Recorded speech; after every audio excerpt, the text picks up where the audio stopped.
Bonjour à tous et bienvenue sur le Calimas Podcast. Je suis Edgar, coach sportif diplômé et fondateur de la méthode Calimas. Méthode qui est destinée spécifiquement aux hommes minces qui veulent se bâtir un physique athlétique, devenir plus musclé, plus fort, sans pour autant s'entraîner et vivre comme des bodybuilders. Alors, nouvel épisode dans lequel je voulais parler de l'importance de mesurer sa progression. Si pas de mesure, pas de suivi, et en général, on reste maigre et il n'y a aucun progrès possible. Alors déjà, qu'est-ce que ça veut dire mesurer? En fait, mesurer, c'est avoir des indicateurs, que ce soit objectifs ou subjectifs. On verra dans ce podcast que même les indicateurs subjectifs peuvent avoir un intérêt. Ces indicateurs-là, en fait, ils vont nous servir à voir si on est sur la bonne voie, le bon itinéraire pour atteindre son objectif. Ça nous permet du coup de nous rassurer, nous motiver, nous conforter dans le fait qu'on fait bien les choses et on avance dans la bonne direction. Et ça nous permet aussi, si on voit justement qu'on n'avance pas comme on voudrait, de pouvoir réguler certaines choses. Donc c'est super important d'utiliser ces indicateurs-là si on veut être sûr de bien avancer. Alors, il y a plusieurs types d'indicateurs. Déjà, il y a les indicateurs que je vais appeler de résultats qui en fait nous montrent les résultats qu'on est en train d'atteindre. Donc ça peut être par exemple avoir des photos de son physique. Moi, je recommande généralement de prendre des photos de son physique au moins une fois par mois, si on a vraiment un objectif de transformation physique évidemment, et à chaque fois dans le même contexte, la même lumière, les mêmes postures, pour pouvoir avoir une vision fixe de son évolution. Et ça, mine de rien, le visuel, pour moi, c'est la base, c'est le truc le plus important. Après ça, il y aura évidemment la pesée, le poids, même si ce n'est pas l'indicateur le plus fiable non plus, mais c'est important de voir comment son poids évolue. Après, voilà, est-ce qu'on prend du muscle, est-ce qu'on prend de la graisse? Ça, on le verra surtout par le visuel, les photos et aussi la mesure du taux de masse grasse. La mesure du taux de masse grasse qu'on va pouvoir évaluer de différentes manières. Alors, déjà visuellement, en photo, on voit quand même un petit peu on peut faire une estimation du taux de masse grasse. Et sinon, en mesurant le tour de ventre en passant par le nombril. Après, on peut aussi utiliser la mesure des plis cutanés.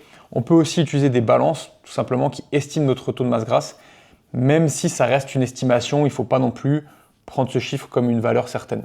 Tout ce qui est poids, mesure du body fat, moi je conseille de le faire une fois par semaine. C'est déjà pas mal pour avoir une tendance globale. Et surtout, l'important, ça va être de traquer ça. Dans mes coachings, moi j'utilise une application dans laquelle les élèves rentrent ça chaque fin de semaine. Ça permet après d'avoir une courbe, de voir l'évolution. Mais je vous invite vraiment à noter ça quelque part, que ce soit à l'écrit ou en numérique, et de vraiment avoir un suivi de ces données-là. Après, sur les indicateurs de résultats, il y a aussi tout ce qui va être mensuration. Je ne les utilise pas tant que ça au final. Tout ce qui va être mesure du tour de bras, mesure du tour d'épaule, tour de poitrine, etc. Ça peut être pertinent si vous aimez vraiment les utiliser, pourquoi pas. Mais déjà, c'est assez contraignant. Généralement, on a besoin de quelqu'un pour le faire. Et en règle générale, déjà, les photos du physique, c'est souvent suffisant. Mais après, voilà, pourquoi pas. Là où par contre, c'est très pertinent, c'est pour moi quand il y a une volonté de perdre de la masse grasse, mesurer le tour de ventre, là, c'est quand même très intéressant pour le coup. Et après, un truc qu'on oublie aussi souvent, c'est la mesure des performances. Parce qu'en fait, si vos performances sur les exercices évoluent, ça montre que vous êtes en train de progresser, en train de prendre de la force, de prendre du muscle. Et donc, même si des fois les progrès visuels ne sont pas encore là, s'il y a déjà les progrès au niveau de la performance, c'est déjà très bon signe et ça montre que certainement que les progrès visuels vont arriver par la suite. Donc là, on a parlé des indicateurs de résultats, ce qui vous montre que vous êtes en train de progresser et vous êtes en train d'atteindre les résultats que vous souhaitez. Après, avant d'atteindre les résultats, il faut mettre en place les moyens pour les atteindre. Et du coup, c'est important aussi d'avoir des indicateurs chiffrés sur les moyens que vous mettez en place. Tout simplement, si on parle déjà de la nutrition, ça va être de traquer sa nutrition, ses macronutriments, son nombre de calories, son nombre de macronutriments chaque jour ou au moins plusieurs jours par semaine pour pouvoir avoir un suivi, voir si on a atteint nos objectifs nutritionnels dans la semaine le plus souvent possible. Et forcément, si on les atteint à chaque fois, il y a de fortes chances que derrière, ça nous mène à nos résultats. Après, sur les moyens, évidemment, il y a l'entraînement aussi. Traquer ces entraînements, ça veut dire quoi? Ça veut dire déjà avoir un programme qui est fixe, avec des exercices sur lesquels on va noter ses performances, noter ce qu'on a fait, noter ses séries, ses répétitions, les charges. Et comme ça, on va pouvoir faire évoluer ses performances au fur et à mesure des semaines et donc avoir vraiment une vision de sa progression, une vision des moyens qu'on met en place. Quand on parle de moyens, c'est tout simplement s'assurer qu'on fait un nombre fixe de séances par semaine, un nombre suffisant. C'est sûr que si on ne s'entraîne pas suffisamment, ça va être compliqué d'avoir les progrès par la suite. Et après, il peut y avoir d'autres indicateurs sur les moyens mis en place, par exemple sur tout ce qui va être récupération, qualité de vie. Par exemple, tout ce qui est suivi du sommeil. Ça peut être pertinent de traquer ça aussi, de regarder le nombre d'heures de sommeil qu'on a par jour. Maintenant, il y a des montres connectées qui font ça, qui évaluent aussi la qualité du sommeil. On en reparlera après, je ne suis pas fan de tomber dans une suranalyse non plus, mais ça peut être pertinent au moins d'avoir par exemple une petite évaluation chaque fin de semaine de la qualité et la quantité de son sommeil sur la semaine. La qualité aussi, pourquoi pas, de son hygiène de vie, sa consommation d'alcool, sa consommation de produits trop transformés, etc. Parce que mine de rien, tout ça, c'est des choses qui vont avoir un impact à la fin sur la progression. Donc, ça peut être pertinent d'avoir un petit suivi dessus. Rappelez-vous toujours que les moyens amènent au résultat. Alors, point numéro 4, je voulais parler de l'excès de mesure. Parce que oui, mesurer, on l'a dit, c'est bien, c'est important, ça va vous permettre d'avancer, de progresser. Mais on peut vite tomber aussi dans un excès de mesure. C'est-à-dire de vouloir en faire trop, tout traquer, tout mesurer.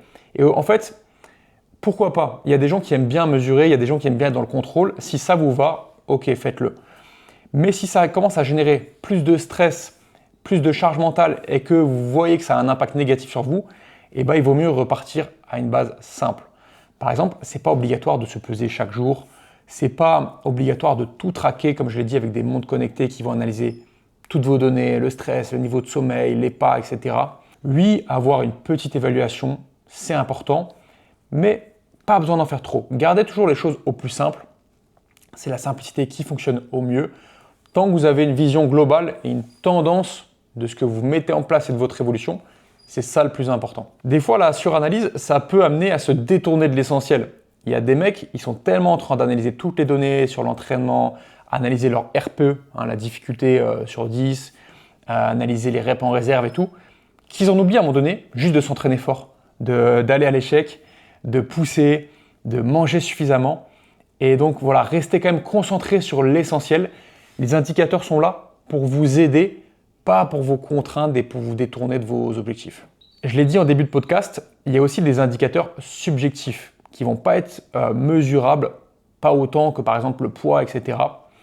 Ça va par exemple être le ressenti, le niveau de fatigue ressenti, la satisfaction de soi quand on se regarde dans la glace, à quel point on est satisfait. Si on a eu des petits pépins physiques, le niveau de douleur actuel. Je pense que c'est important quand même de prendre en compte ces indicateurs subjectifs-là parce qu'ils ont un sens. Par contre, c'est vrai que les rendre le plus précis possible, ça va être pertinent. Et c'est pour ça que moi j'aime bien pouvoir chiffrer la subjectivité. Donc par exemple, donner des scores sur 10 sur ces différents indicateurs. Ok, quel est mon niveau de fatigue sur la semaine sur une échelle de 1 à 10? Quand je me regarde dans la glace, à quel point je suis satisfait de ce que je vois, de mon visuel de mon corps sur une échelle de 1 à 10, etc. Ça, c'est quelque chose que vous pouvez aussi traquer, noter régulièrement. Par exemple, chaque fin de mois, vous pouvez vous faire un petit bilan comme ça, noter ces différents chiffres et du coup, regarder à la longue l'évolution de ces chiffres-là.